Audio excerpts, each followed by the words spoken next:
On October 22, 2013, math teacher Colleen Ritzer and her student Philip Chisholm vanished from Danvers High School in Danvers, USA. What followed was an hour of frantic searching and growing dread as the community and officers rushed to find them. Only one person was found alive, and one person had blood on their hands. But what really transpired that day? Why did they disappear? And why is this considered the worst crime in the history of a town already infamous for the Salem witch trials? Born on May 13, 1989, Colleen Ritzer was more than just a teacher at Danvers High School. She was a beacon of hope and an active community member. A source of inspiration, Colleen was a quiet activist dedicated to bettering her community through education. Teaching 9th grade algebra at Danvers High School, Colleen's world revolved around her family. Described as positive, optimistic, and genuinely passionate about helping others, Colleen's parents, Tom and Peggy Ritzer, along with her two younger siblings, cherished her deeply. Tom often expressed immense pride in his daughter's achievements, particularly in her teaching career. Colleen's influence extended well beyond her family. She had a unique teaching style, integrating inspirational quotes and engaging activities into her lessons, sparking newfound interest and confidence in mathematics among her students. Known for her willingness to help struggling students, Colleen's dedication extended beyond the classroom. Tragically, it was this dedication that led to a heartbreaking event, eerily reminiscent of the town's notorious history with the Salem witch trials.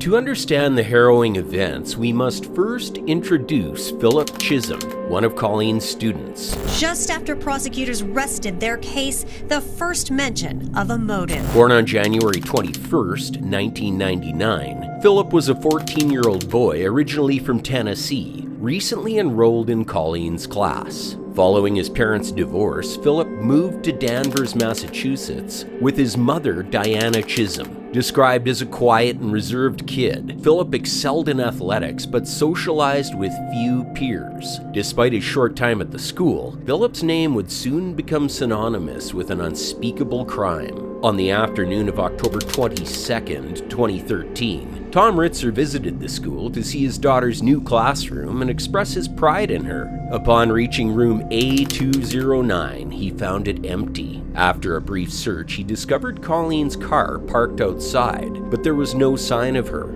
Simultaneously, Diana Chisholm called the school, reporting that her son Philip Chisholm was also missing. With both Colleen and Philip unaccounted for, a search commenced, quickly involving the police as the urgency of the situation escalated. So what really happened at Danvers High? How did two people suddenly go missing? Earlier that day, a student reported seeing Philip in one of Colleen's classes. She had caught him drawing during class and asked him to stay behind so she could help him prepare for an upcoming paper. This would be the last time anyone saw Colleen smiling. The normally cheerful teacher spoke passionately with Philip, and during their conversation, she mentioned Tennessee, where he was from. This visibly angered Philip. Sensing his agitation, she attempted to change the topic, but it was too late. Shortly afterward, she headed to the second-floor bathroom, with Philip following soon after. Both of them then vanished without a trace.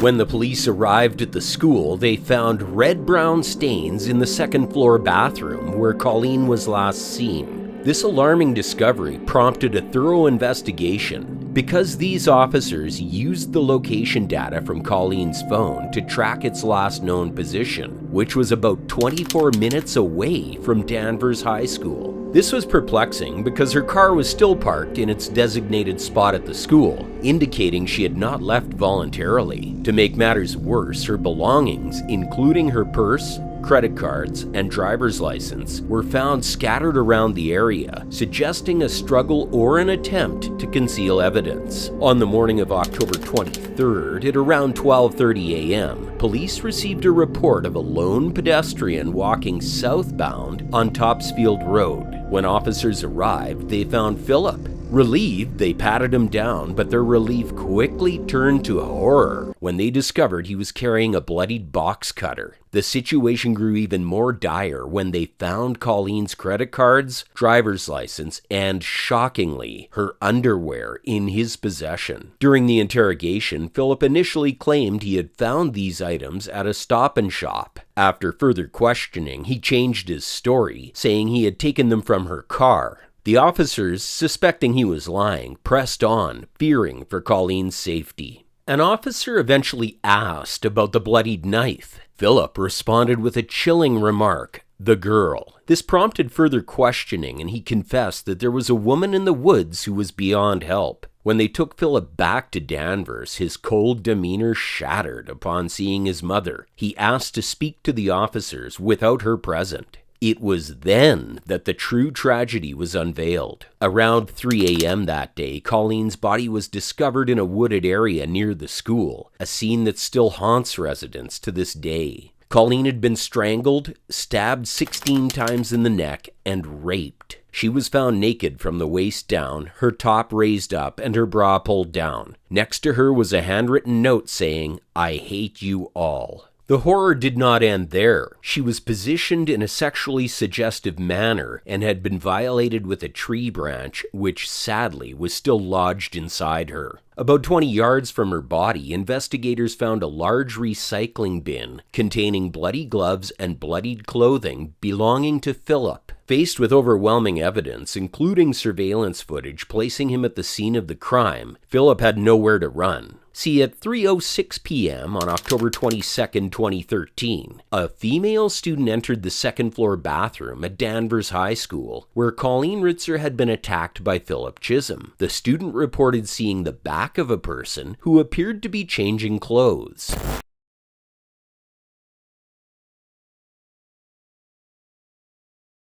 According to her, the person's rear was exposed, and there were clothes piled on the floor. Not wanting to disturb what she assumed was someone changing, the student quickly left the bathroom without realizing the gravity of the situation. Unbeknownst to her, Philip Chisholm had just brutally attacked Colleen Ritzer in that bathroom. He had strangled her, stabbed her 16 times with a box cutter, and raped her. Following this, Philip left the bathroom after the encounter and began his efforts to conceal his crime by moving Colleen's body. When she was in the recycling barrel, Chisholm is seen on surveillance wheeling from the school bathroom to the woods. After attacking Colleen Ritzer, Philip Chisholm took several steps to conceal his crime. He returned to her classroom to retrieve both his and her belongings, including her purse.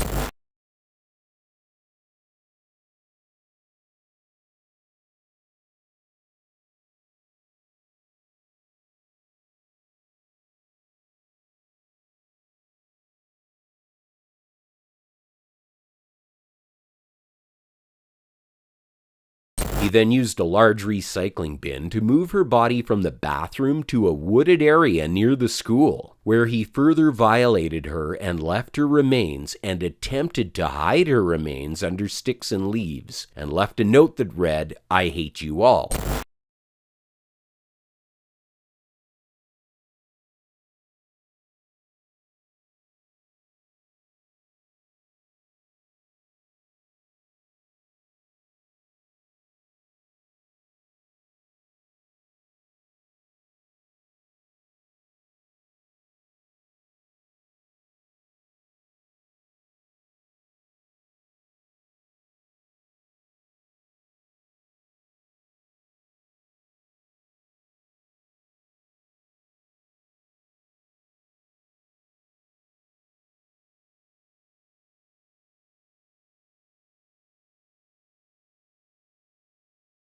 Philip then changed out of his blood-stained clothes, leaving them behind, and smashed both his and Colleen's cell phones to prevent them from being tracked. He then used Colleen's credit card to make purchases at a nearby cinema and Wendy's restaurant, creating a sort of alibi for himself. Sadly for him, surveillance footage captured him altering his appearance by putting on and taking off a black ski mask multiple times. And so despite his efforts, the evidence and surveillance footage were enough to lead to his arrest.